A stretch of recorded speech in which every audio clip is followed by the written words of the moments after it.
It's here, Bear. Looks It like is we here. wore our neutral colors. Yes, we're today. neutral this week for the battle for the Monterey Rock. Both teams 1-3. Craig and Parker playing on the Must gridiron Friday night. Must win for one of them if they want to get in the playoffs. That's for sure. I would think so. The schedules do get a little bit easier here, so somebody can build some momentum. They're going to have to. You need this one, otherwise you're going to have to pretty much win out. You are exactly right, and especially for Parker because Middleton's on the docket next week. So they are in must-win mode, and for the Cougars, got to find a way to get the defense off the field. That's the key for them. We'll break down the battle for the Rock, a couple other high school games. We've got obviously some Week 1 NFL reactions. We do. Maybe talk a little bit of Badgers, although we're in the doldrums here of the non-conference season. Schedule, yeah. So we'll cover pretty much mostly football probably this week, but you can join us here. Stick around for this week's episode of Xtra Points.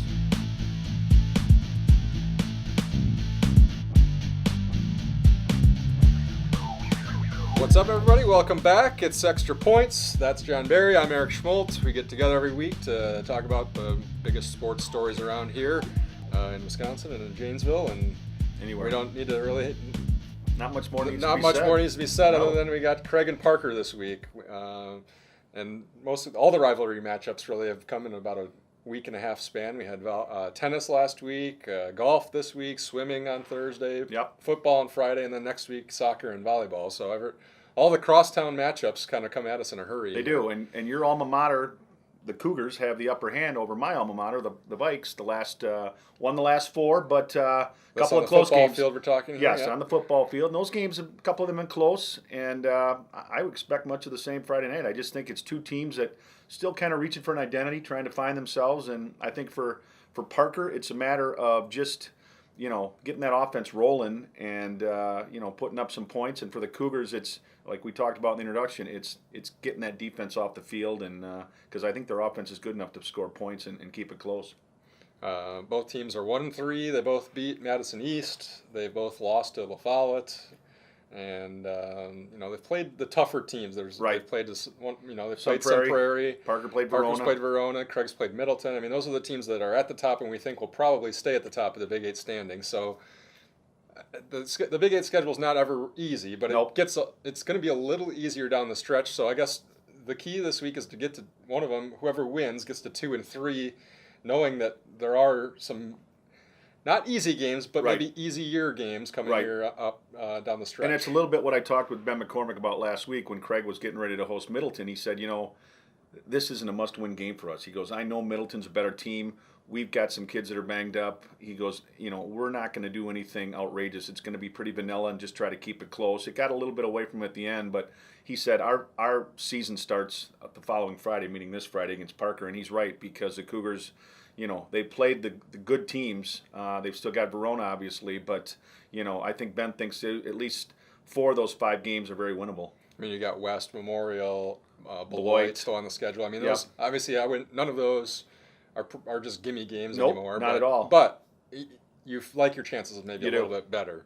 To me, it's kind of like, I don't want to read too much into what coaches say after games, but it's a little bit of a difference because it seems like Craig, even though they've been on the wrong end of some lopsided scores the last 2 weeks, McCormick does feel pretty optimistic about where things have been. That defense still giving up some points, but they haven't been helped with field position and special teams these last 2 weeks. And, I really would have thought things could have been worse against some of those good offenses. And Parker, on the other hand, I think we and a lot of people expected them maybe to be maybe in the mix or at least a dark horse contender in this league, and they've kind of sputtered out of the gate a little bit, and you just wonder if the frustrations have set in. And you wonder, this week you kind of got to try to put all that aside and just say we just have to win this game. Well, if you can't get up for Parker Craig, then you shouldn't be out for the sport or any sport for that matter. And I think in the sense of Parker, when you look at last week, I think that's the first time that Coach Clayton Krieger was disappointed in the effort. He just didn't feel like they came ready to play. He said they had a poor week of practice. And he said, these kids got to realize you got to be ready to play on that opening kickoff or you're going to find out it's going to be a tough road. And the Vikings found that out as Sun Prairie really handled them pretty easily that game. And I don't think anyone expected that.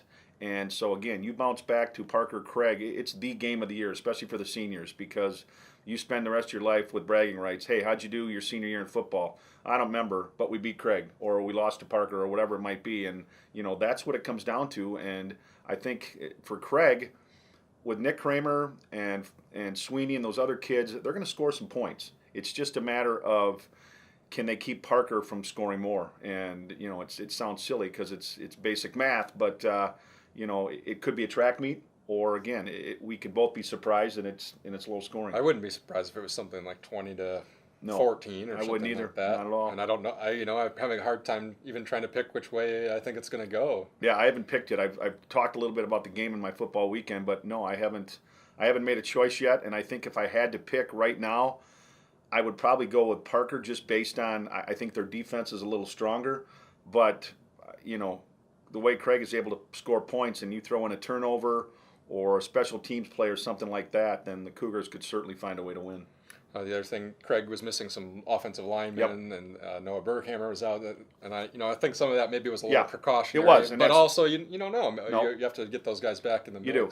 And for Parker, obviously with Vance and let's face it, they laid an egg. I mean, they just did not show up to play against a very good Sun Prairie team, and they've got to right the ship, or their season's going to be over. I think we're both leaning toward Parker, but this is on a Tuesday. Yeah, this is on a Tuesday, and it could change our minds before Friday gets here. If we came back next week and Craig won 21-0, I wouldn't be stunned by it. No, not at all.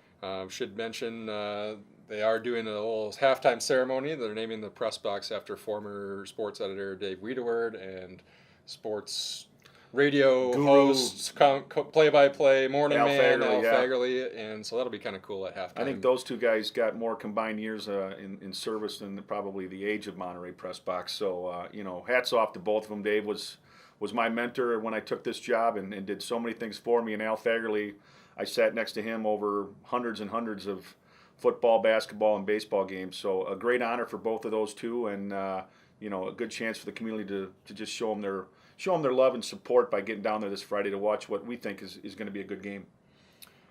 Looking around the area at other football matchups, the one that really stands out to me this week is Badger at Delavendarian. Both teams 2-0 in the Lakes Conference, and I always like these weird matchups where the biggest school from the conference plays against the little guy, especially when they're both having some success. So it's going to be kind of an interesting game to see who, the ground and pound offense of Badger against the Delavendarian offense that has been locked and loaded kind of through the air. Right. A lot of things going on in this game. There are, and it starts with Badgers won 5 straight in the series, and Matt Hensler got that team to the state semifinals last year, which not many of us expected.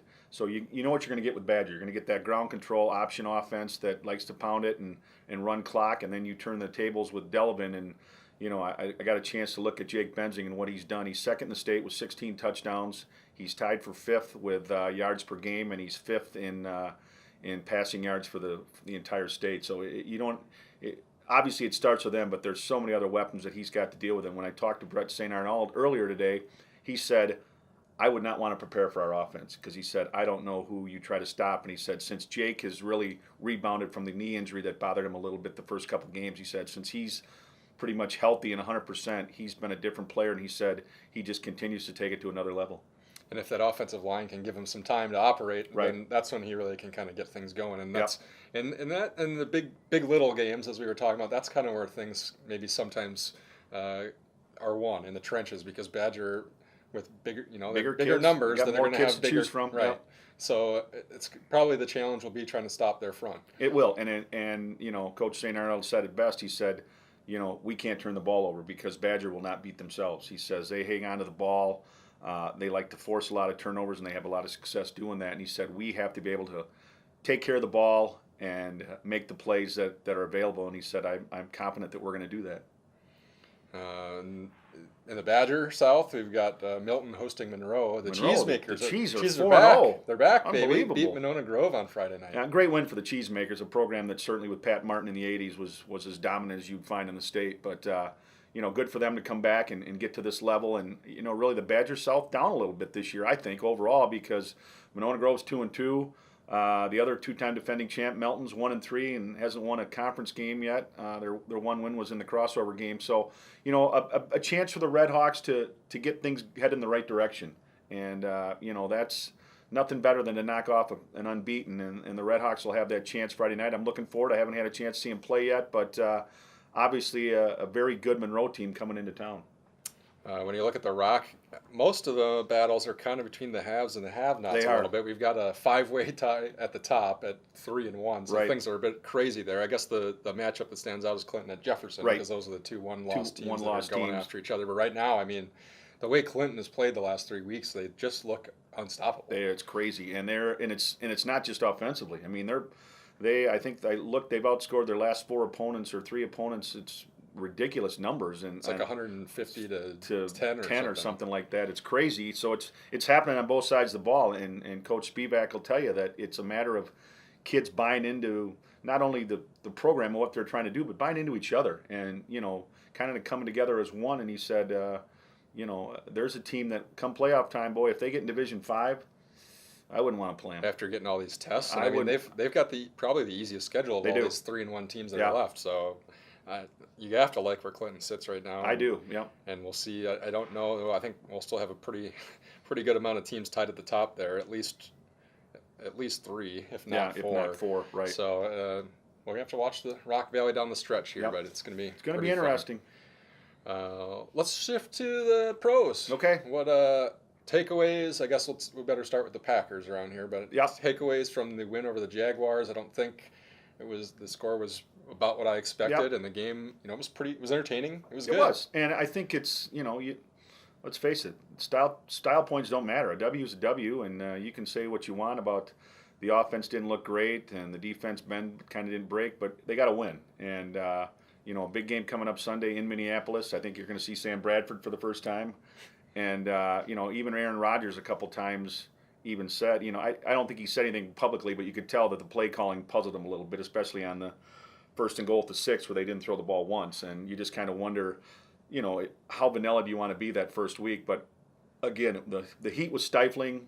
They got out of there with a win, and I think the Jaguars are going to be better, and they've got good receivers, and Bortles is gotten better. So a good win for the Packers. Certainly things to work on, but it's week 1. I mean, and I thought Eddie Lacy looked pretty good. I thought Lacy looked good. Nelson looked like he's going to be okay. Nick Perry on defense had a big game. Big game, yeah. And like I say, that division, surprisingly, Detroit goes on the road and wins. Minnesota goes on the road and wins. The Bears, who you and I both felt weren't going to be very good, gets clobbered.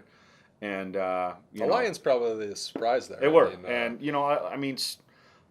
Matt Stafford has done good things. He just hasn't done great things. And maybe this is a year without Kelvin. They don't rely on somebody so much that they spread the wealth, because a lot of guys get into the act for them with Abdullah and Riddick and Golden Tate and Jones and everybody else. I mean, they got everybody involved, and that's what you got to do in that kind of offense, is spread the field.